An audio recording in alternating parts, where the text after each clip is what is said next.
तो आज के लेक्चर में हम लोग क्या पढ़ने जा रहे हैं, valence shell electron pair repulsion theory. ये नाम बहुत काफी बड़ा है लेकिन इसका कॉन्सेप्ट बहुत इजी है। तो देखते हैं यहाँ पे हम लोग, मैंने क्या कहा आपको यहाँ पे, valence shell electron pair repulsion theory. ठीक है, तो पहले मैं इसको लिख देता हूँ यहाँ पे, देखो वैलेंस शेल इलेक्ट्रॉन रिपल्शन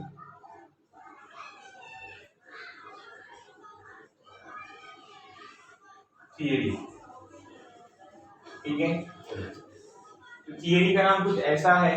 अभी हमें यहाँ पर देखना क्या है, देखो तो अभी ये थियरी जो है कहती क्या, देखते हैं। Valence shell electron pair theory actually आई क्यों, तो हुआ ये था कि इससे पहले जो हमारा कॉन्सेप्ट था लिविस था, लिविस डॉट स्ट्रक्चर, उसमें क्या हुआ था कि लिविस जो थियरी थी ना, लिविस थियरी, वो हमें बताती थी कि मॉलिक्यूल्स का स्ट्रक्चर क्या होता है।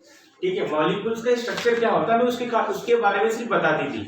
लेकिन अब ये जो थियरी आई हमें क्या बताती है, शेप ऑफ मॉलिक्यूल, जो लिविस ने नहीं कर पाया। लिविस एक्चुअली में क्या किया, सिर्फ स्ट्रक्चर बताया, शेप के बारे में कुछ बताया ही नहीं। तो शेप के बारे में पता नहीं कर पाना इसके लिए फेलियर था। किसके लिए फेलियर था, लिविस के लिए। तो आगे चल के थियरी एक आई, valence shell electron pair repulsion theory. इसने हमें क्या बताया, शेप ऑफ मॉलिक्यूल्स, किसी भी मॉलिक्यूल्स का शेप क्या होता है इसके बारे में बताया हमें, क्या, ये थियरी ने। अब देखो, शेप निकालना जरूरी क्यों रह गया, क्या हमारा स्ट्रक्चर से काम नहीं हो रहा था?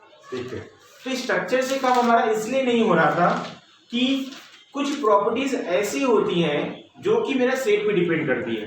कुछ मेरी प्रॉपर्टीज ऐसी होती हैं जो मॉलिक्यूल्स के शेप पर डिपेंड करती है।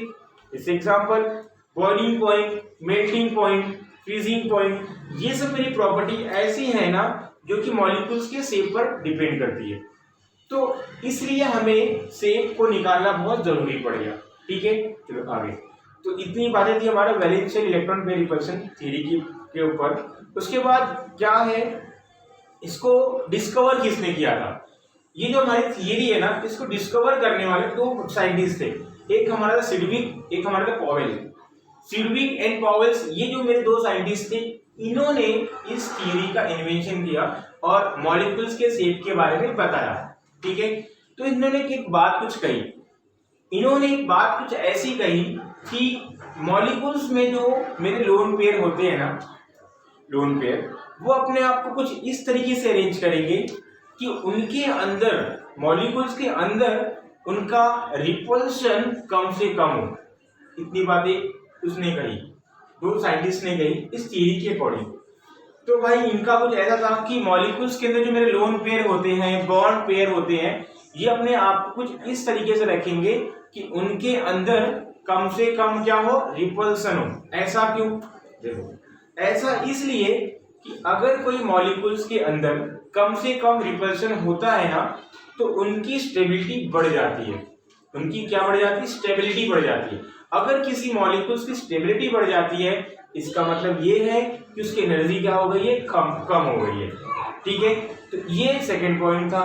मतलब अगर किसी मॉलिक्यूल्स में रिपल्सन कम हो गया, इसका मतलब क्या है कि उसमें क्या हो गया भाई, उसकी स्टेबिलिटी बढ़ गई है। ज्यादा रिपल्सन से हमेशा क्या होता है भाई, ज्यादा रिपल्सन से हमेशा क्या होता है, स्टेबिलिटी घट जाती है। लेकिन अपने को स्टेबिलिटी तो क्या करना है भाई, बढ़ाना है। स्टेबिलिटी बढ़ेगी तो मॉलिक्यूल्स काफी अच्छा रहेगा, तो हमें रिपल्सन कम से कम करना पड़ेगा। तो कुछ अब कम से कम कैसे होगा, लोन पेयर और बॉन्ड पेयर को ऐसे अरेंज करो कि उनके बीच में थोड़ा दूरी बने रहे और एनर्जी अपने आप घट जाएगी। स्टेबिलिटी बढ़ेगी तो एनर्जी अपने आप घट जाएगी। ठीक है, इतनी बात हो गई। बाद में इन्होंने क्या कहा, और बातें क्या कही, इन्होंने कुछ और बातें ये कही कि जो मेरे पास लोन पेयर होते हैं ना मॉलिक्यूल्स के में, वो क्या करते हैं, मॉलिक्यूल्स का शेप डिफाइन करते हैं, शेप। ठीक है, अगर मॉलिक्यूल्स का शेप पता करना है ना, तो लोन पेयर एक मेन फैक्टर होता है उनका पता करने, शेप पता करने में। ठीक है, इतनी बातें हो गई। आगे इसके बाद इन्होंने क्या बातें की कि सबसे ज्यादा जो रिपल्शन होता है ना हमारा, दो लोन पेयर के बीच में होता है। किसके बीच में होता है, दो लोन पेयर के बीच में होता है। फिर किसके बीच में होता है, लोन पेयर और बॉन्ड पेयर के बीच में होता है। फिर किसके बीच में होता है, बॉन्ड पेयर और बॉन्ड पेयर। इसका मतलब ये कि सबसे ज्यादा रिपल्शन लोन पेयर, उसके बाद लोन पेयर बॉन्ड पेयर, उसके बाद बॉन्ड पेयर बॉन्ड पेयर। या फिर लोग ये भी कह सकते हैं कि सबसे कम रिपल्शन कहाँ पे, बॉन्ड पेयर, उसके बाद उससे ज्यादा रिपल्शन कहाँ पे, लोन पेयर बॉन्ड पेयर, और सबसे ज्यादा रिपल्शन लोन पेयर और लोन पेयर। अब थोड़ा दिक्कत ये है सर कि lone pair actually lone pair है क्या, मैं कब से कहे जा रहा हूँ कि लोन पेयर और बॉन्ड पेयर ये एक्चुअली क्या होता है। सुनो, लोन पेयर ये होते हैं कि अगर मेरे पास कोई मॉलिक्यूल्स है, उस मॉलिक्यूल्स में सेंटर वाले एटम को कुछ बॉन्ड बनाना है, जैसे कि water example, just for example मैं यहाँ पर ये वाटर, तो हमारे पास वाटर में जो सेंटर वाला ऑक्सीजन होता है हाइड्रोजन के साथ दो बॉन्ड बनाता है, एक यहाँ पे एक यहाँ पे। अभी क्या होगा, दो बॉन्ड बनाने के बावजूद भी उसके पास कुछ इलेक्ट्रॉन बचे रह जाते हैं। कैसे बचे रहते हैं, क्योंकि उनके वैलेंस शेल में इलेक्ट्रॉन ज्यादा रहते हैं, 6 रहते हैं ना, तो दो उसने एक यहाँ दिया एक यहाँ दिया, तो लोन पेयर बचे कितने मेरे, 4। तो 4 बचे हैं। तो अब जो 4 लोन पेयर इलेक्ट्रॉन बचे हैं उनको अगर पेयर की बात करें 2 हो जाएंगे, पेयर मतलब जोड़ी में तो 2 हो जाएंगे। तो वही जो मेरे इलेक्ट्रॉन बचे हुए हैं ना उनको हम लोग कहेंगे लोन पेयर। जो इलेक्ट्रॉन बॉन्डिंग के बाद भी बच जाते हैं ना उसको हम लोग क्या कहते हैं, लोन पेयर। और बॉन्ड पेयर इलेक्ट्रॉन क्या होते हैं, जो बॉन्डिंग में पार्टिसिपेट ले लिए या फिर जो बॉन्ड बना चुके हैं ना उनको हम लोग क्या कहते हैं, बॉन्ड पेयर इलेक्ट्रॉन। समझा। तो ये मेरी कुछ बातें होती बॉन्ड पेयर और लोन पेयर के बारे में। ठीक है, तो मैंने क्या क्या कहा आपको इतना तो बात मालूम ही पड़ गई यहाँ पे।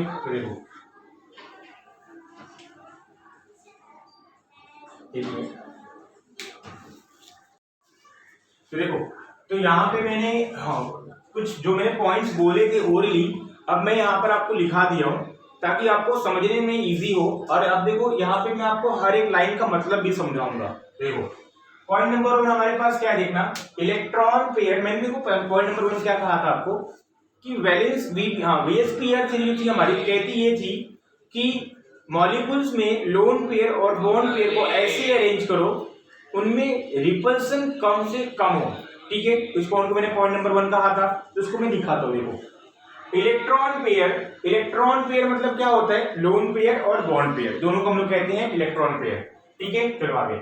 Electron pair arrange themselves in such a way that repulsion between them is minimized। मतलब समझा कि इलेक्ट्रॉन पेयर मतलब लोन पेयर और बॉन्ड पेयर को ऐसे अरेंज करो कि उनमें रिपल्शन कम से कम हो। पॉइंट नंबर 1 का मतलब समझ लिया। पॉइंट नंबर 2 पे आते हैं। देखो पॉइंट नंबर 1 ने ये कहा था कि अगर रिपल्शन कम से कम होगा तो मॉलिक्यूल्स की स्टेबिलिटी क्या होगी भाई, ज्यादा होगी, और एनर्जी क्या होगी, कम होगी। तो देखो molecules require minimum energy and maximum stability, लेकिन कब, जब रिपल्शन कम से कम होगा तब। चलो पॉइंट नंबर 2 भी समझ में आ गया। Point number 3, lone pair of electron also contribute in determining the shape of the molecules. मैंने अभी कहा था इससे थर्ड पॉइंट कि लोन पेयर का भी बहुत बड़ा रोल होता है शेप पता करने के लिए। स्ट्रक्चर नहीं भाई, स्ट्रक्चर नहीं, शेप पता करने के लिए उनका बहुत बड़ा रोल होता है। चलो पॉइंट नंबर 3 हो गया। मैंने उसके बाद क्या कहा था कि भाई सबसे ज्यादा जो रिपल्सन होता है हमारा कहाँ होता है, लोन पेयर, फिर लोन पेयर बॉन्ड पेयर, और सबसे कम भाई बॉन्ड पेयर। तो देखो आपको यहाँ देखने मिलता रहेगा लोन पेयर में रिपल्सन सबसे ज्यादा, लोन पेयर फिर बॉन्ड पेयर में। तो ये हमारा कुछ बातें थी valence shell electron repulsion theory के बारे में। ठीक है, अब हम लोग यहाँ पर क्या करने वाले, हम लोग यहाँ पे कुछ ये करने वाले हैं कि कुछ मेरे मॉलिक्यूल्स लेंगे, ऐसे मॉलिक्यूल्स लेंगे जिनके पास लोन पेयर है, उनका शेप और ज्योमेट्री क्या होगा, जिनके पास लोन पेयर है उनका शेप क्या होगा। ठीक है, तो हम लोग अभी मॉलिक्यूल्स का लेने वाले हैं। ठीक है, चलो तो देखो अभी हम लोग क्या करेंगे, यहाँ पे हम लोग ऐसे मॉलिक्यूल्स की बात करेंगे जिनके पास 0 लोन पेयर होते हैं और उनकी ज्योमेट्री क्या होगी यहाँ पर डिस्कस करते हैं। ठीक है, चलो तो अब यहाँ पर देखते हैं कि कैसे कैसे मॉलिक्यूल्स जो मेरे हैं जिनके पास लोन पेयर क्या होता है, 0 होता है, और उनकी ज्योमेट्री क्या होती है देखें। तो देखो एक बात याद रखना, जो ये ज्योमेट्री होती है ना वो डिपेंड करती है साइड वाले एटम पर। किस पे डिपेंड करती है, साइड वाले एटम पर। ठीक है, अगर नंबर ऑफ साइड एटम 2 हुए तो उनकी ज्योमेट्री कुछ अलग होगी, अगर 3 हुए तो अलग होगी, 4 हुए तो अलग होगी, लेकिन कब, जब उनका लोन पेयर क्या होगा, 0 होगा। ठीक है, चलो तो स्टार्टिंग करते हैं 2 से। अगर नंबर ऑफ साइड एटम दिख रहा है ना, नंबर ऑफ साइड एटम अगर आप क्या दिखेंगे, आपको 2 दिखेंगे ना, तो उनकी ज्योमेट्री क्या होगी देखते हैं, ठीक है। तो अगर, लेकिन एक बात याद रखना, आपको ऐसे मॉलिक्यूल्स लेने जिनका लोन पेयर 0 हो। तो देखो अगर नंबर ऑफ साइड एटम 2 होंगे तो उनकी ज्योमेट्री जो निकल के आती है क्या होती है, लीनियर होती है। क्या होती है मेरी, लीनियर। ठीक है, आगे उसके बाद मेरा ये है कि उनका जो बॉन्ड लीनियर का शेप कैसा होता है, लीनियर का शेप कैसा होगा, शेप मतलब वो दिखने का स्ट्रक्चर कैसा होगा, एकदम कुछ स्ट्रेट। ठीक है, ऐसे में होंगे। आगे उनका जो एंगल होगा, बॉन्ड एंगल क्या होगा, 180 होगा। क्या होगा मेरा, 180। हमेशा एक बात याद रखना कि यहाँ पे जो 2 बॉन्ड, मतलब ये वाला बॉन्ड और ये वाला बॉन्ड, इनका जो एंगल होगा कितना होगा भाई, 180 होगा। ठीक है, क्या होगा, ठीक है, तो 180 होगा। आगे अब मेरे कौन कौन से मॉलिक्यूल जो आते हैं लीनियर ज्योमेट्री शो करते, देखो तो सबसे पहला हमारा है CO2। इसको डिटेल में पहले पढ़ते हैं। सबसे पहले देखो, अगर आपको कोई क्वेश्चन पूछा कि भाई CO2 जो मेरा मॉलिक्यूल है ज्योमेट्री क्या होगी, कैसे पता करने का, बहुत सरल मेथड। पहले आप चेक करो, CO2 का लिखना होगा, पहले आप ये चेक करो भाई कि क्या मेरा सेंटर वाला एटम के पास 0 लोन पेयर है। ये कर लेते भाई, देखो कार्बन सेंटर में होगा, ऑक्सीजन यहाँ लिखो, ऑक्सीजन यहाँ लिखो। हम लोगों ने देखा था देखो कि इसका स्ट्रक्चर कुछ ऐसा होता है, यही होता है। आगे मतलब 2 बॉन्ड होता है यहाँ पर, तो इसके पास लोन पेयर कितना होगा भाई, 0 लोन पेयर होगा, क्योंकि इसमें 4 उसके बाद वैलेंस शेल होते हैं। वैलेंस शेल में देखो 4 होते हैं, एक यहाँ दे दिया, एक यहाँ दे दिया, एक यहाँ दे दिया, एक यहाँ दे दिया, तो बचा कितना आपका, 0। तो इसके पास 0 लोन पेयर होता है। ठीक है, इतनी बात होगी।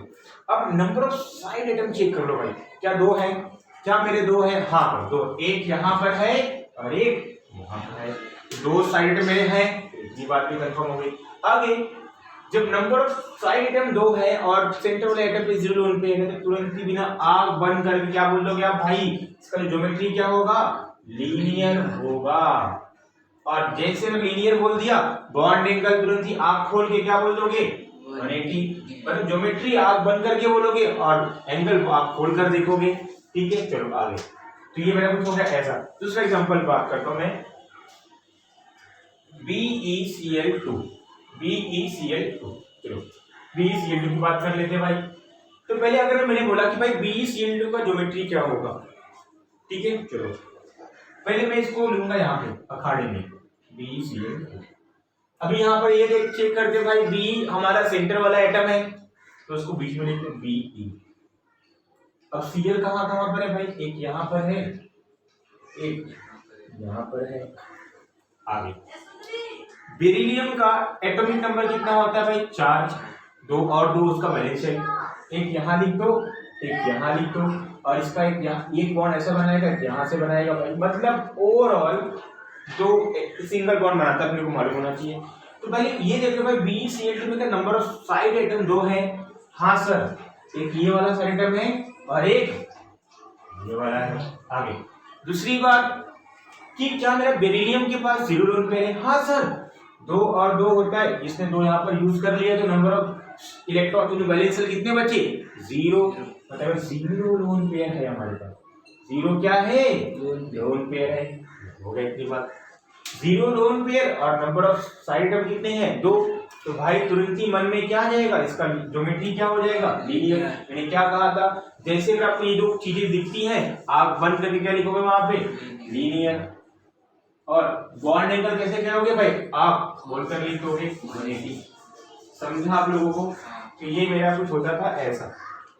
आगे रुको, अभी मैं क्या कर रहा हूँ, number of side atom change कर दूंगा, देखते रहो। तो ये मेरा कुछ हो गया ऐसा। अब मैं यहाँ पे क्या करने वाला हूँ, रहने दो, नंबर ऑफ साइड एटम अब मैं 3 करने वाला हूँ, 3। ठीक है, अगर आपका नंबर ऑफ साइड एटम 3 हो जाएगा और सेंटर वाले एटम पे 0 लोन पेयर होंगे, तो उनकी जो ज्योमेट्री होगी हमेशा क्या होगी, ट्राइगोनल प्लेनर होगी। क्या होगी भाई, ट्राइगोनल प्लेनर, गोनल प्लेनर, ठीक है, ट्राइगोनल प्लेनर। आगे अब देखते हैं, और वही लोन पेयर 0 और नंबर ऑफ साइड कितना 3, तो ज्योमेट्री क्या हो जाएगी ट्राइगोनल प्लेनर। और एंगल कितना होगा भाई 120, एंगल कितना होगा भाई 120। चलो आगे, अब कौन कौन से मेरे मॉलिक्यूल से जिनका bond trigonal planar geometry show करते हैं, ठीक है। चलो तो लेते हैं सबसे पहले हम लोग यहाँ पे BCl3, क्या लेंगे भाई BCl3। चलो BCl3 हम लोग को भाई क्वेश्चन बोला है ये कि BCl3 का ज्योमेट्री क्या होता है, हाँ ठीक है। चलो तो भाई पहले क्या करेंगे, सेंटर वाला एटम सेलेक्ट कर लेंगे। भाई बी मेरा क्या होगा सेंटर वाला एटम, कैसे कैसे कम एटम कम नंबर में। चलो 3 Cl है, देखिए तो 3 Cl। और एक और बात, ट्राइगोनल प्लेनर जो मेरा होता है ना, तो ज्योमेट्री मॉडल कैसा दिखता है, देखो ऐसा, एक ऐसा ऐसा ऐसा, मतलब एंगल कितना होगा 120 यहाँ का, 120 यहाँ का, 120 ठीक है, याद रखना। तो एक Cl कहां पर आएगा मेरा यहाँ पे, पहले देख लेते हैं कि ट्राइगोनल प्लेनर है कि नहीं। देखो बी जो मेरा है सेंटर वाला एटम है, उसका एटॉमिक नंबर कितना होता है 5, 2,3, मतलब इसके वैलेंस शेल में इलेक्ट्रॉन कितना है 3, जो कि इसे 3 शेयर कर दिया Cl के साथ। तो बी के पास यहाँ पे कितना लोन पेयर है भाई 0 लोन पेयर है, 0 लोन पेयर है, क्योंकि 3 का 3 दे दिया। आगे Cl जो मेरा है कितना नंबर में है 3 है, मतलब साइड एटम कितना हो गया 3। तुरंत ही आप वहां पे क्या बोल दोगे भाई 3 साइड एटम और 0 लोन पेयर, ज्योमेट्री क्या हो जाएगी भाई ट्राइगोनल प्लेनर। इसको छोटे में क्या बोलते हैं टीपी, टाइम पास, ठीक है। चलो आगे, अब देखो अभी क्या करेंगे हम लोग, इसका अभी ट्राइगोनल प्लेनर बन गया ना, तो अभी क्या करेंगे हम लोग भाई इसकी ज्योमेट्री ड्रॉ करते हैं। कैसे बनेगा देखो, इसका ज्योमेट्री ऐसा दिखता है BCl Cl Cl, ओके। चलो आगे, अब सर इसका नाम टीपी क्यों पड़ा, ट्राइगोनल प्लेनर क्यों पड़ा। देखो ट्राइगोनल प्लेनर पढ़ने का इसका रीजन ही क्या था भाई, देखो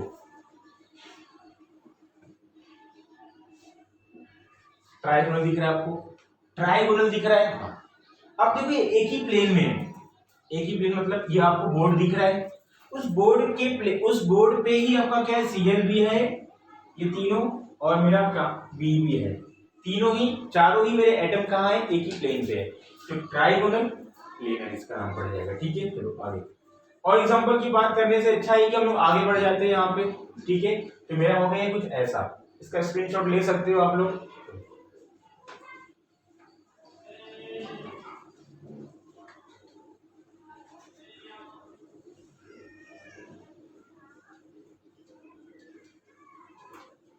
चलो number of side atom, number of side atom अगर आपके 4 हो जाते हैं ना, तो उस समय जो मेरी ज्योमेट्री होती है क्या हो जाएगी टेट्राहेड्रल, टेट्राहेड्रल। और टेट्राहेड्रल केस में जो आपका बॉन्ड एंगल होता है वो 109 होता है, लेकिन कब, जब लोन पेयर 0 होगा, ठीक है। तो ये एंगल जो होता है चेंज होते रहता है अकॉर्डिंग लोन पेयर के। तो अभी जब एंगल 0 लोन पेयर होगा तो 109 होगा, ठीक है। चलो आगे, अब मेरे कौन कौन से मेरे मॉलिक्यूल से जो टेट्राहेड्रल स्ट्रक्चर शो करते हैं, और टेट्राहेड्रल ज्योमेट्री दिखता कैसा, देखो C, C से अच्छा एक एटम यहाँ पे लेने का, एक ऊपर होगा B, ये आपको दिखा दो कैसा शो करता है। देखो मेरे को 4 मार्कर की जरूरत पड़ेगी, देखो टेट्राहेड्रल कैसा बनता है।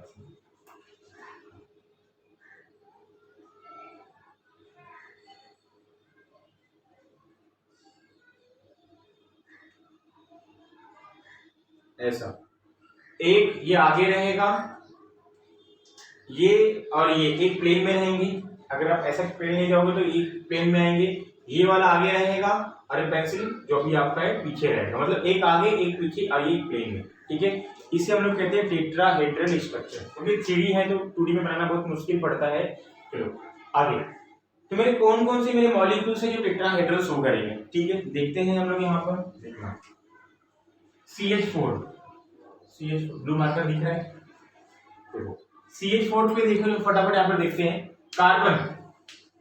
कार्बन का पहले लोन पेयर चेक कर लो, क्या 0 है, देख लेते हैं भाई।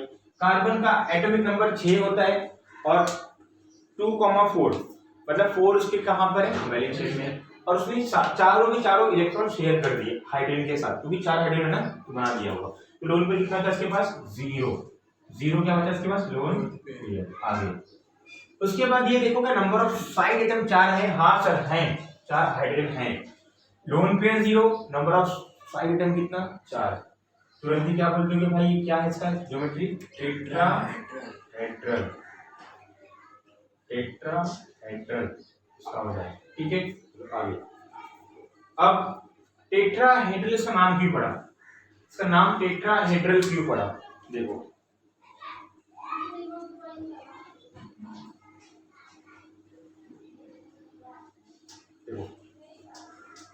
आपने कभी पिरामिड देखा, पिरामिड उसके कितने फेसेस होते हैं, 4। कैसे होंगे देखो, अगर आप पिरामिड देखोगे तो एक ऐसा होता है, एक ऐसा होता है, एक ऐसा होता है, एक ऐसा होता है ना, को ऐसा दिखा तो एक पिरामिड से अच्छा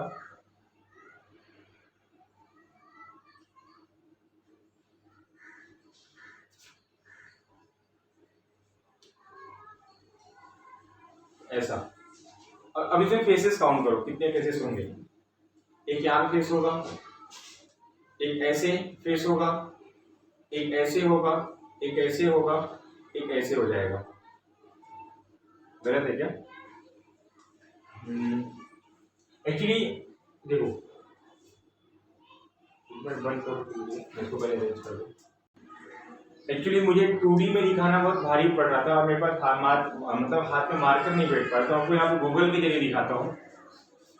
तो अगर इस डायग्राम को देखते रहोगे तो देखो ये यहाँ पे आपको टोटल 4 फेस दिखते रहेंगे, अगर आप ध्यान से यहाँ पे देखोगे तो 4 फेस देखने मिलते रहेंगे।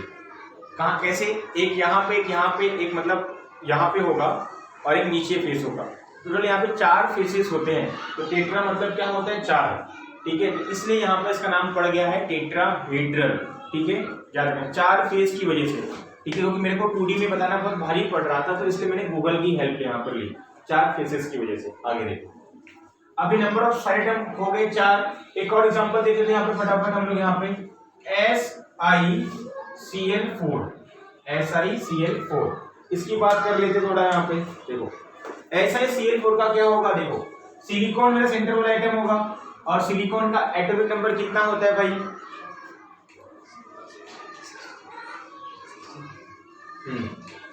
कितना होगा आपका 16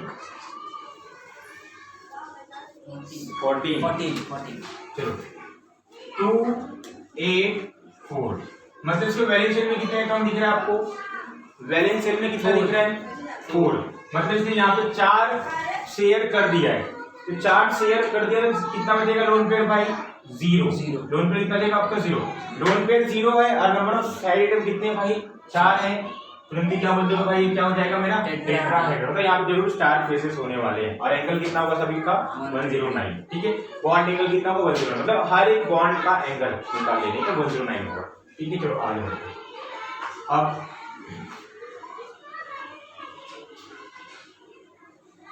अब नंबर ऑफ साइड एटम लोग कितना करने वाले 5, नंबर ऑफ साइड एटम कितना करेंगे लोग यहाँ पे 5, ठीक है। चलो आगे, अगर आपका नंबर ऑफ साइड एटम 5 हो जाएगा ना तो ये ज्योमेट्री हो जाएगी ट्राइगोनल पिरामिडल हो जाएगी, trigonal bi pyramidal, trigonal bi pyramidal, ठीक है। चलो मेरी ज्योमेट्री क्या हो जाएगी ट्राइगोनल बाई पिरामिडल। आगे देखो, अभी चेक करते हैं भाई, और मैं ट्राइगोनल बाई पिरामिडल का स्ट्रक्चर बनाऊंगा, कैसे बनेगा देखना मेरे ध्यान से देखो। हाँ पहले एग्जांपल देता हूँ फिर इसको बताता हूँ। PCl5 इसका जो ज्योमेट्री क्या होगा देखते हैं यहाँ पे फटाफट। पहले सेंटर वाला एटम सेलेक्ट कर लो, हाँ कर लिया, P है सर। उसके बाद ये चेक करो उसका लोन पेयर 0 है क्या, देख लेते हैं भाई। फॉस्फोरस का एटॉमिक नंबर कितना आता है 15। उसके बाद 2, 8, 5 हो गया। उसके बाद देखो 5 क्या उसने शेयर कर दिया है, हाँ, क्योंकि 5 सीएल है तो लोन पे कितना बचा इसके पास, 0 लोन पे बचा। उसके बाद आप ये चेक करोगे कि क्या मेरा साइड आइटम 5 है क्या, हाँ 5 है, यहाँ पर नंबर ऑफ आइटम कितने मेरे हैं, 5 है। उसके बाद लोन पेयर 0, साइड आइटम 5, मतलब तुरंत ही क्या बोल दोगे भाई मेरा क्या है, ट्राइगोनल बाई पिरामिडल। ठीक है, चलो अब इसके स्ट्रक्चर की बात करते हैं, सॉरी इससे ज्योमेट्री की बात करते हैं, दिखता कैसा, देखो ये दिखेगा कैसा, ये बनाना थोड़ा इजी पड़ता है। देखो एक ये हो जाएगा, देखो ऐसा, इसको हम लोग कहते हैं ट्राइगोनल, इसको क्या कहेंगे हम लोग, ट्राइगोनल। और बाई मतलब क्या होता है भाई, 2, बाई मतलब क्या होता है 2, पिरामिडल क्या हो जाएगा आपका 2, मतलब यहाँ पे ट्राइगोनल में पिरामिडल कितने हैं, 2। कैसे देखो समझाता हूँ, एक ऊपर होगा, देखो PCl5 का स्ट्रक्चर कुछ ऐसा दिखने मिलेगा आपको, PCl5 है ना, 1 Cl 2 Cl 3 Cl, एक Cl ऊपर होगा दूसरा Cl नीचे होगा। तो देखो अगर आप यहाँ पे एक Cl, ये कैसा बॉन्ड है, ठीक है, अब इसको मिलाओ, इसको इसको इसको ऊपर मिला दो, इससे मिला दो, तो आपको एक पिरामिडल दिखेगा, और नीचे भी इसे मिला दोगे तो 2 पिरामिडल दिखेगा। तो इसलिए इसका नाम क्या पड़ गया भाई, बाई पिरामिडल। समझा आपको? और उसको 2D बनाना बहुत मुश्किल पड़ता है मुझे, तो इसलिए मैंने आपको 3D में दिखा दिया यहाँ पे। तो इसका कुछ ऐसा स्ट्रक्चर बनेगा, P 1 Cl 2 Cl 3 Cl, एक ऊपर एक नीचे। उसके बाद यहाँ पे बॉन्ड एंगल की बात करते हैं, यहाँ पर एक बॉन्ड एंगल है 2 होता है, एक बॉन्ड एंगल यहाँ पर नहीं होता। कैसे देखो, पहली बात तो हम लोग ये देखते हैं भाई कि भाई यहाँ का बॉन्ड एंगल कितना होता है, 120, ट्राइगोनल में बॉन्ड एंगल कितना होता है भाई, 120 होता है। उसके बाद एक और क्या होगा, देखो ये ऐसा हो गया। उसके बाद देखोगे तो कैसा होगा, एक ऊपर की तरफ है, ये वाला और ये वाला, इसका बॉन्ड एंगल कितना होगा भाई, 90। ऐसा है और ऐसा है, मतलब 90 हुआ ना ये, मतलब ये एक 90 बॉन्ड एंगल होता है।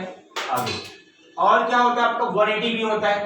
कैसे भाई, कैसे देखो, अभी हम लोग ने क्या देखा, एक ऐसा था ऐसा था, एक ऊपर था एक नीचे था, तो 2 ऊपर नीचे वाले का बॉन्ड एंगल कितना होगा, 180 होगा। तो ठीक है, आगे देखो, तो जो आपको ये वाले बॉन्ड होते हैं ना, ये वाले जो बैठे ऐसे ऐसे ऐसे पे, इसे हम लोग कहते हैं इक्विटोरियल बॉन्ड। क्या कहते हैं इसको भाई, इक्विटोरियल बॉन्ड। ठीक है, मतलब बोलना ये चाहता हूं कि अब इक्विटोरियल बॉन्ड का एंगल कितना होता है, 120 आपस में। और ये बॉन्ड को लोग क्या कहते हैं भाई, एक्सियल बॉन्ड। क्या कहते हैं भाई, एक्सियल बॉन्ड। और 2 एक्सियल बॉन्ड का एंगल कितना होता है भाई, 180। उसके बाद इक्विटोरियल और एक्सियल का बॉन्ड का एंगल कितना होता है, 90। लेकिन अगर आप देखने जाओगे तो आपको लगेगा कि 120 60 लगेगा ये शायद 2D में, लेकिन अगर मैं आपको 3D दिखाऊंगा तो आपको लगेगा हाँ सर ये 90 है। कैसे, ऊपर की तरफ होगा तो ये ऐसा अगर लोगे तो 90 ही दिखेगा आपको। तो यहाँ पे 3 बॉन्ड एंगल रहता है। ठीक है, डिपेंड करता है आपको पूछ क्या रहा है, एक्सियल एक्सियल का पूछ रहा है कि एक्सियल इक्विटोरियल का पूछ रहा है कि इक्विटोरियल इक्विटोरियल का पूछ रहा है। ठीक है, डिपेंड करता है कुछ का पूछ रहा है। तो ये मेरा कुछ हो गया ऐसा। तो अब बात करते हैं नंबर ऑफ आइटम को चेंज करने जा रहा हूं मैं 6, ये हमारा लास्ट है। इसके बाद देखो 6 करके देखते हैं, फिर हमारा आएगा with lone pair, with lone pair.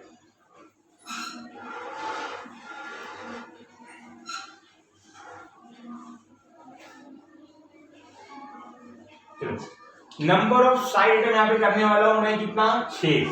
अब देखो क्या होगा, जब नंबर ऑफ साइड आइटम में 6 कर दूंगा तो क्या देखने मिलेगा, देखना। तो मेरी ज्योमेट्री क्या हो जाएगी, ऑक्टाहेड्रल। तो हो जाएगी भाई ऑक्टाहेड्रल। ठीक है, ऑक्टाहेड्रल। अभी आपको यहाँ पे देखो कंफ्यूजन बहुत होगा, ऑक्टा मतलब सर 8 होता है, लेकिन आपका नंबर ऑफ एटम कितना है भाई, 6। चलिए ये तो गलत है, लेकिन देखो अभी बताता हूँ, ऑक्टा मतलब 8 नहीं होता है, 8 ही होता है इसका मतलब, लेकिन ये इस पे डिपेंड नहीं करता। देखो कैसे डिपेंड नहीं करता है, सुनो। तो अभी मैं यहाँ पे एग्जाम्पल लेके चलने वाला हूँ SF6। ठीक है, SF6 इसका ज्योमेट्री क्या होगा पहले चेक कर दे। तो पहले मैं ये चेक करूंगा भाई ऑक्टाहेड्रल की कंडीशन क्या है भाई, ज्योमेट्री ऑक्टाहेड्रल होने की कंडीशन क्या है, लोन पे 0 नहीं सेंटर आइटम पे। देखो सल्फर का 28 6 16 6 दे दिया भाई, 6 साइड है तो सबको एक एक दे दिया, शेयर कर दिया, 0 लोन पेयर बचा है। ठीक है, आगे नंबर ऑफ साइड कितने हैं भाई, यहाँ पे 6 है, 0 लोन पेयर और नंबर ऑफ साइड कितने हैं 6, तो मतलब ये क्या होगा मेरा ऑक्टाहेड्रल होगा। ठीक है, आगे अब उसका नाम ऑक्टाहेड्रल क्यों बड़ा देखते हैं।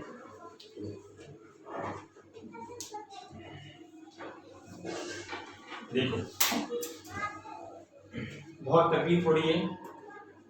देखो अभी कैसा होता है हमारे यहाँ पे, ये हो गया कुछ ऐसा, ठीक है। अभी ऑक्टाहेड्रल में क्या होता है कि 6 बॉन्ड है ना, आपका 6 फ्लोरीन है ना, तो एक फ्लोरीन, दूसरा फ्लोरीन, तीसरा फ्लोरीन, चौथा फ्लोरीन, एक ऊपर फ्लोरीन रहेगा, एक नीचे फ्लोरीन रहेगा। अब इनको मिलाओ, ठीक है। अब क्या करना है अपने को, देखो तो अगर आप देखोगे यहाँ पे ऑक्टाहेड्रल में ऊपर वाले को और सभी को मिलाओगे तो आपको टोटल 8 फेसेस दिखेंगे। देखो एक ऊपर होगा ऐसा, तो एक फेस यहाँ बनेगा। देखो करना क्या आपको, ऐसा हो गया, एक ऊपर एक नीचे है ना, तो करना क्या अपने को, एक इसको मिलाओगे तो एक फेस यहाँ बनेगा, दूसरा फेस, तीसरा फेस, यहाँ पे चौथा फेस। मतलब ऊपर वाले कौन सा आपको 4 फेस दिखेंगे, नीचे वाले को मिला दो, एक फेस, 2 फेस, 3 फेस, 4 फेस, 4 ऊपर का 4 नीचे का, कितना फेस हो गया 8। तो 8 का मतलब मालूम पड़ा 8 फेसेस होते हैं, ना कि 8 एटम पे डिपेंड, 6 एटम पे डिपेंड करता है। तो ऑक्टाहेड्रल का मतलब मालूम पड़ गया ही होगा आपको यहाँ पे। चलो ठीक है, कुछ एग्जांपल एक और देख लेते हैं हम लोग यहाँ पे, SeF6 इसका ये चेक करते हैं भाई, SeF6 मेरा क्या होगा। देखो तो पहले यहाँ पर देखो कि सेलेनियम का जो लोन पेयर क्या 0 है, तो देख कर लेते हैं सेलेनियम का एटॉमिक नंबर कितना होता है। सेलेनियम का एटॉमिक नंबर कितना होता है, अगर नहीं मालूम पड़ता, ऑक्सीजन, सल्फर, सेलेनियम, ठीक है, इसका होता है 8, इसका हमें इसमें ऐड कर दो कितना 8, कितना आ जाएगा आपका 16, फिर इसमें 18 ऐड कर दो कितना आ जाएगा आपका 34 हो गया। चलो 34 हो गया ना। अब चेक करते हैं इसके वैलेंस में कितना इलेक्ट्रॉन होगा, 6 ही होगा, बिना देखे समझे। क्यों, मुझे करने की जरूरत है ही नहीं, क्योंकि भाई एक ही ग्रुप का एलिमेंट है ना, तो एक ही ग्रुप के इलेक्ट्रॉन, हाँ एक ही ग्रुप के एलिमेंट में वैलेंस इलेक्ट्रॉन कितना होता है, सेम ही होगा। ये क्या होगा आपका 6 होगा, 6 था, 6 का 6 भाई शेयर कर दिया फ्लोरीन के साथ, तो आपका लोन पेयर कितना बचा इसके पास, 0 लोन पेयर बचा। उसके बाद चेक करो क्या, नंबर ऑफ साइड एटम, तो नंबर ऑफ साइड एटम कितने इसके पास है भाई 6 यहाँ पे क्या मेरे साइड एटम है। तो भाई अगर लोन पेयर 0 और नंबर ऑफ साइड एटम कितने 6 दिखते हैं, तुरंत आप क्या बोल दोगे भाई वो क्या है मेरा ऑक्टाहेड्रल। ये मेरा क्या हो जाएगा ऑक्टाहेड्रल। और एक बात ये याद रखना, ऑक्टाहेड्रल आप इसको 6 एटम को देखकर नहीं बोलोगे, उसके 8 फेसेस होते हैं, इसलिए आप इसका नाम पढ़ा है ऑक्टा, ठीक है। चलो तो अभी हम लोग यहाँ पर क्या देखने वाले हैं, ज्योमेट्री ऑफ मॉलिक्यूल्स हैविंग 1 और more than 1 lone pair of electron. मतलब ऐसे मॉलिक्यूल्स की बात करेंगे जिनके पास क्या होगा, लोन पेयर क्या होगा 1 या फिर 1 से ज्यादा होने वाला है, ठीक है। चलो तो अभी यहाँ पे मेरे पास क्या है, कुछ एग्जांपल्स हैं, और यहाँ पे सबसे पहले स्टार्टिंग मुझे करना है यहाँ पे मॉलिक्यूल्स टाइप से, ठीक है। मॉलिक्यूल्स टाइप ये क्या होता है, देखो मॉलिक्यूल्स टाइप में जो आपका AB2E टाइप है ना, ये आपको इंडिकेट क्या करता है। देखो A मतलब होता है आपका सेंटर वाला एटम, या फिर सेंट्रल एटम उसको बोल सकते हो आप। B को आप क्या बोल सकते हो, साइड वाला एटम, पेरिफेरल एटम। आगे जो आपका E इंडिकेट कर रहा है, ये मेरा इंडिकेट क्या कर रहा है, लोन पेयर। मतलब ये ऐसे मॉलिक्यूल्स की बात कर रहा है जो जिनमें सेंटर 1 हो और पेरिफेरल 2 हो और लोन पेयर कितना हो 1 हो। तो देखो इसमें एग्जांपल्स मेरा आता है SO2, इसमें एग्जांपल्स मेरा क्या आता है SO2, ठीक है। चलो अब SO2 के पास कितना लोन पेयर है, कितना साइड एटम है, यहाँ पर चेक करते हैं। यहाँ पर क्या इस मॉलिक्यूल्स के अंदर आ रहा है, ये देखते हैं। देखो सेंटर एटम कितना है मेरा 1 है, S तो कम नंबर में है। उसके बाद और साइड वाला एटम अगर आप ध्यान से देखोगे तो देखो आपको कितना देखने मिलेगा, 2 है भी। तो देखो साइड एटम 2 है, सेंटर एटम 1 है। अब ये चेक करते हैं लोन पेयर क्या 1 है, चलो चेक करते हैं यहाँ पे। तो देखो सल्फर ने यहाँ पे कितना बॉन्ड बनाया, 2 बॉन्ड बनाया, इसके वैलेंस में इलेक्ट्रॉन कितना होता है 6, उसने क्या बना 1 2 3 4, तो आपका लोन पेयर बचा कितना आपका 1, लोन पेयर बचा कितना 1 दिख रहा है आपको यहाँ पे, हाँ। तो इसके पास लोन पेयर कितना है 1 है। अब देखो क्या होगा, जब कभी अगर सेंटर वाले एटम पे 1 लोन पेयर होगा और नंबर ऑफ साइड एटम 2 होते हैं ना, आपको ये खाली ये चीज याद रखनी है, ये आइडेंटिफिकेशन है मॉलिक्यूल्स का शेप बताने के लिए। अगर लोन पेयर 1 होगा, साइड एटम 2 होगा, तुरंत ही आप वहां पर क्या बोल दोगे, मॉलिक्यूल्स का शेप क्या होगा, बेंड। मॉलिक्यूल्स का शेप क्या होगा, बेंड। अब ये देखिए बेंड शेप क्यों होता है। देखो पहले ये जो सल्फर और ऑक्सीजन बॉन्ड है ना, पहले स्ट्रेट होंगे, सीधे होंगे। अब यहाँ पर ये बेंड कैसे हो गए, देखो होते इसलिए है कि ये जो आपका लोन पेयर है और ये जो आपका बॉन्ड पेयर है, इसमें क्या कहेंगे बॉन्ड पेयर। इनके जो इलेक्ट्रॉन्स के बीच में क्या होगा, रिपल्सन होगा। क्या होगा आपका यहाँ पे, रिपल्सन होगा। और रिपल्सन से क्या होगा, ये थोड़ा बेंड हो जाएगा, थोड़ा नीचे की तरफ ढल जाएगा, नीचे की तरफ आ जाएगा, जिस वजह से क्या हो जाएगा, इसका नाम क्या पड़ जाता है, बेंड शेप। और यहाँ पे जो दो बॉन्ड के बीच का एंगल जो निकल के आता है, कितना आता है, 119। तो इसलिए इसका क्या हो गया, नाम बेंड शेप पड़ गया। ठीक है, ध्यान रखना हमेशा। अब बात करते हैं, हाँ, और यहाँ पे अगर कोई पूछे कि किस टाइप का रिपल्सन हो रहा है, तो यहाँ पे आपका रिपल्सन जो हो रहा है, lone pair and bond pair.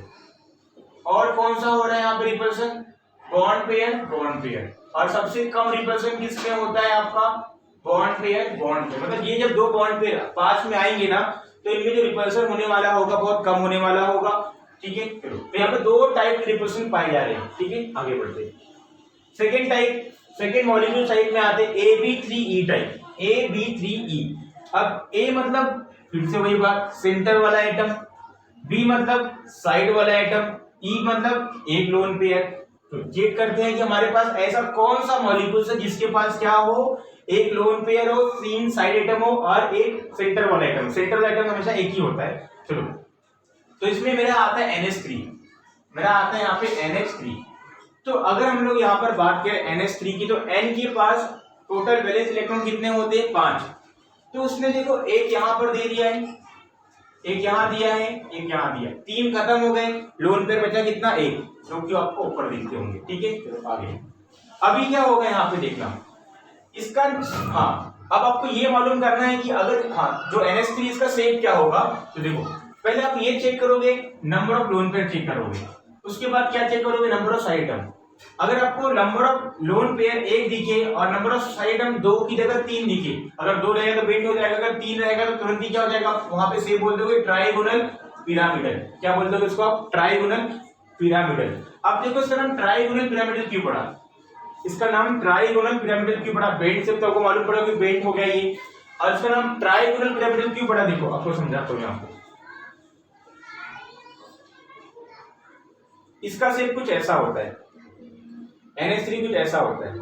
ठीक है, आगे ये हो गया आपका ट्राइगोनल। ठीक है, आगे उसके बाद ऊपर क्या, एक मेरा लोन पेयर है। ठीक है, एक लोन पेयर। अगर आप उस लोन पेयर को सबसे मिलाओगे तो क्या दिखेगा आपको, एक पिरामिडल।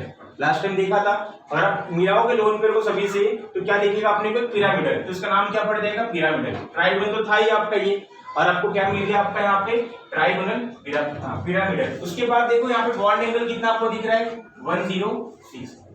मतलब ये यहाँ का बॉन्ड एंगल, ये बॉन्ड एंगल, ये बॉन्ड एंगल, ये बॉन्ड एंगल कितना होगा आपका, 106। ठीक है, आगे देखते हैं। उसके बाद तीसरे टाइप की बात करते हैं। तीसरे टाइप में मेरा क्या आता है, AB2E2। AB2E2 मतलब क्या होता है यहाँ पे, AB2 मतलब A सेंटर वाला आइटम कितना होगा, 1, B कितना होगा, 2, मतलब साइड आइटम कितना होगा, 2, लोन पे कितना होगा, 2 हो गया। उसके बाद अब इनमें क्या होता है कि लोन पेयर 2 होना चाहिए, साइड एटम कितना होना चाहिए, 2 होना चाहिए। अगर आप किसी मॉलिक्यूल्स के अंदर number of lone pair 2, side atom 2, तो उसका शेप क्या हो जाएगा, वी शेप। अब वी शेप का मतलब क्या, बेंट और वी शेप में क्या फर्क है आपको बताऊंगा, मालूम पड़ेगा। देखो, तो बेंट और वी शेप में आपको अगर डिफरेंशिएट करना है तो आपको ये दो पॉइंट आपको डिफरेंशिएट कर देंगे। और लेकिन अगर आपको ये पता करना है कि इसका बेंट ये क्यों बना, ये वी शेप क्यों बन गया, तो ये आपको रीजन बताऊंगा। देखो, तो यहाँ पे वाटर ले लो, सबसे पहले आप वाटर H2O।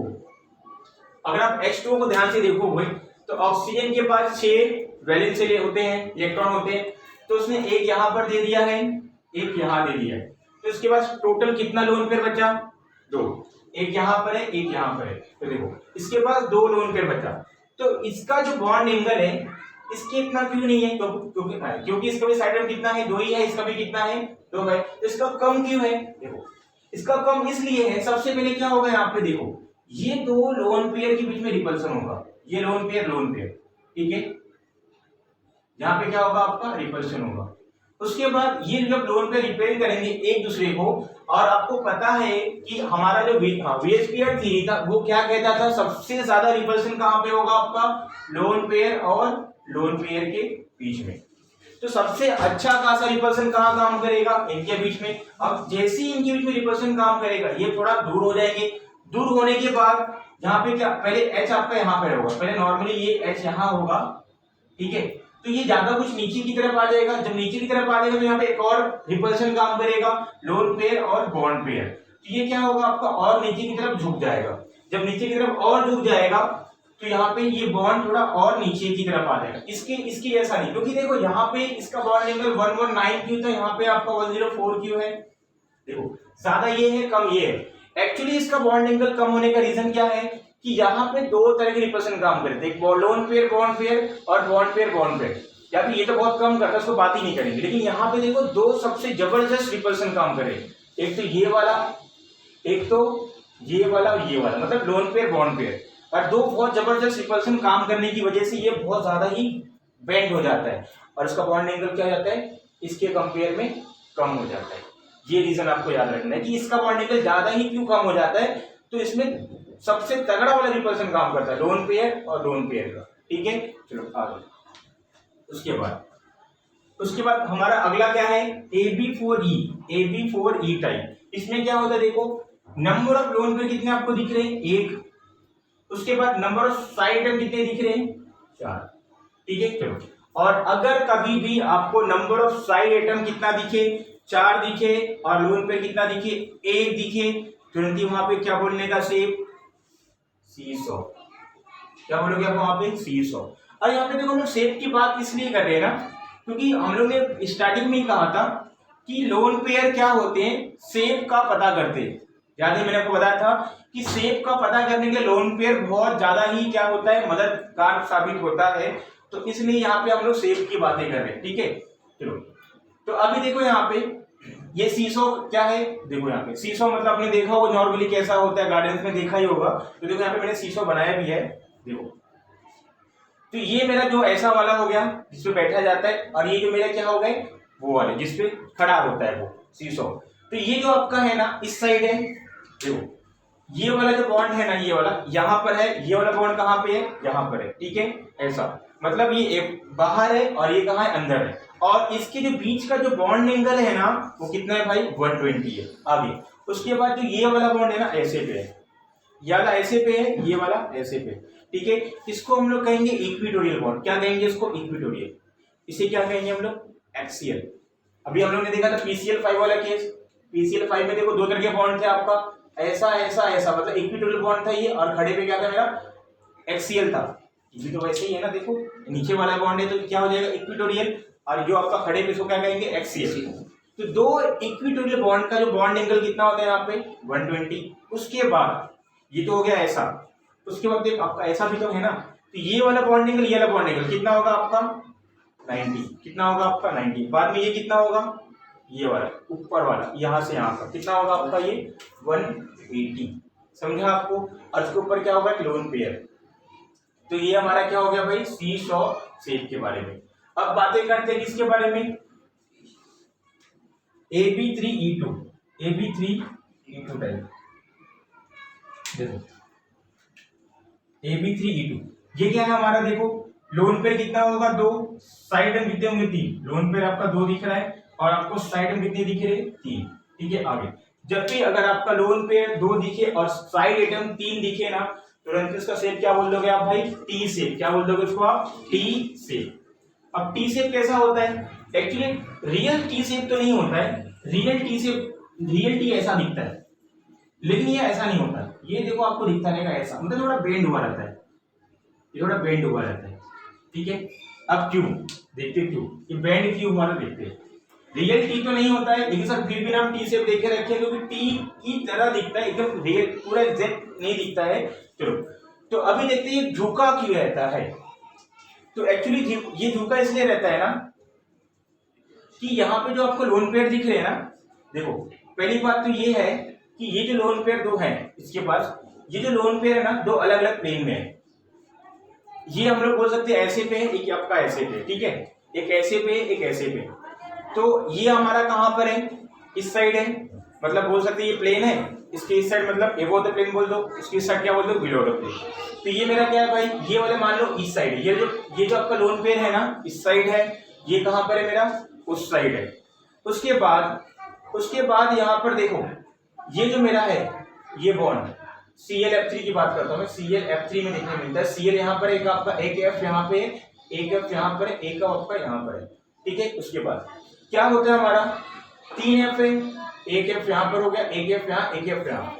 उसके बाद देखो ये जो बॉन्ड लोन पेयर का जो असर होता है ना, रिपल्शन जो होता है, देखो पहली बात तो ये होती है कि इनके बीच में इसका कुछ रोल नहीं है, क्योंकि ये जो अलग अलग प्लेन में, अगर ये जो लोन पेयर अगर ऐसे ही ना होकर अगर ऐसे होते ना तो ये बॉन्ड एंगल बहुत ज्यादा घट जाता, मतलब और ज्यादा झुकता, लेकिन ये ऐसे होने की वजह से इनका जो बॉन्ड एंगल ना थोड़ा ही प्रभाव पड़ता है, मतलब इस लोन पेयर का ज्यादा इफेक्ट इन पे नहीं पड़ता है, थोड़ा मोड़ा पड़ेगा, और थोड़ा मोड़ा पड़ने की वजह से कितना जाता है, ये 4 खाली घट जाता है। नॉर्मली कितना 30 में कैसा होगा, एक ऐसा होगा, कैसा होगा तो 90 होगा, लेकिन अगर ये अगर ऐसे होता, उसी प्लेन में होता, बॉन्ड के प्लेन में होता तो क्या होता भाई, इसका बॉन्ड एंगल इससे भी कम होता, 80-70 होता, लेकिन ये खाली 4 कम क्यों है, क्योंकि थोड़ा मोड़ा इफेक्ट देखने मिलता है अलग प्लेन में होने की वजह से। इसका बॉन्ड एंगल कितना था, खाली 86.2, तो इसको इसलिए कभी कभी आपको टी शेप भी बोल सकते हैं, ओके। अगर 90 होता तो एकदम परफेक्ट टी शेप होता, लेकिन ये आपका 86.2 मतलब करीब है 90 के, तो इसलिए भी इसको हम लोग टी शेप बोल सकते हैं, ठीक है। तो हमारे 2 बच गए थे मॉलिक्यूल्स टाइप में, तो अभी मैं कवर कराता हूं, देखो AB5E, ठीक है। तो और एक और हमारे पास था AB4E2 टाइप। तो पहले हम लोग इसके बारे में पढ़ लेते हैं कि ये टाइप में कैसे कैसे कितने लोन पेयर और कितने मेरे क्या है साइड एटम है। तो देखो सेंटर वाला एटम कितना दिख रहा है, 1 है, साइड वाला एटम कितना दिख रहा है, 5 है, और लोन पेयर कितना दिख रहा है, 1। तो देखो आपको साइड एटम कितना दिखता होगा, 5, लोन पेयर कितना दिख रहा है, 1। तो इतनी बातें हो गई। तो अगर कभी भी लोन पेयर 1 दिखे, साइड एटम कितना दिखे, 5 दिखे, तो आपका शेप क्या होगा, स्क्वायर पिरामिडल। क्या दिखेगा आपको, स्क्वायर पिरामिडल। अब इसका स्क्वायर पिरामिडल क्यों पड़ा आपको मालूम पड़ेगा, देखो कैसे, ऐसे एक हो गया, एक ऐसा नीचे से होगा, ऐसे ऐसे स्क्वायर बन जाएगा आपका, ये एक ऊपर आपका फ्लोरीन है ना, मतलब देखो इसका एग्जांपल लूंगा मैं, BrF5 एग्जांपल देके मालूम पड़ेगा, देखो BrF5 मतलब Br सेंटर में, मान लो Br सेंटर में है, देखो ये ऐसा हो गया, एक ऐसा सेम नीचे भी होगा, इसी तरह एक ऊपर Br आपको F दिखेगा। तो अगर आप इनको मिलाओगे तो आपको यहाँ पे पिरामिडल ऊपर की तरफ दिखेगा, और ये आपका क्या स्क्वायर बन गया, तो इसका नाम क्या हो जाएगा, स्क्वायर पिरामिडल। अब इसके बॉन्ड एंगल की बात कर लेते हैं भाई, देखो इनके बीच का बॉन्ड एंगल कितना है भाई, 90 है। कितना है, 90। अगर आप इसको ऐसे देखो आपको लगेगा 120, लेकिन अगर आप ऐसे देखो, इसको ऐसे की जगह ऐसे देखो, कितना दिख रहा है, 90, सेम 90 हो जाएगा, ठीक है। और ये आपका हो जाएगा 90, और ये क्या हो जाएगा मेरा, ये भी देखो, ये भी मेरा क्या होता है आपका, ये 90 हो गया। उसके बाद देखो ये क्या हो जाएगा मेरा, ये भी मेरा कितना, अगर उसको ऊपर की तरफ लेता हूं, देखो ऐसा, ये भी ऊपर, तो ये भी मेरा कितना हो जाएगा, 90, ठीक है। तो यहाँ पे दोनों ही बॉन्ड एंगल कितने मेरे होते हैं, 90 होते हैं, BrF5। चलो आगे, अब इस टाइप की बात करते हैं AB4E2। इसमें आपका साइड एटम कितने दिख रहे हैं आपको, 4, लोन पेयर कितने दिख रहे हैं, 2। चलो अगर आपको लोन पेयर 2 दिखे, साइड एटम 4 दिखे, तो आपका जो शेप होता है वो क्या निकल कर आता है आपका, स्क्वायर प्लेनर। अब स्क्वायर प्लेनर क्यों निकल के आया, देखो ये मेरा हो जाएगा कुछ ऐसा, मतलब स्क्वायर और एक ही प्लेन में है। अगर आप इस प्लेन को, मतलब ऐसे कुछ होते हैं, ऐसे होंगे, अगर आप प्लेन खींचोगे तो एक ही प्लेन में सब आ जाएंगे, तो उसका नाम क्या पड़ गया, स्क्वायर प्लेनर। और आपका 2 लोन पेयर है ना, एक ऊपर होता है, एक हमारा क्या होता है, नीचे होता है, ठीक है। और दूसरी बात ये होगी कि इसके जो बॉन्ड एंगल कितना होगा आपका, 90। कैसे, ये वाला आपका है, ये आपका कितना 90 है, तो ये आपका यहाँ पे 90 का बॉन्ड एंगल आपको देखने मिलता है।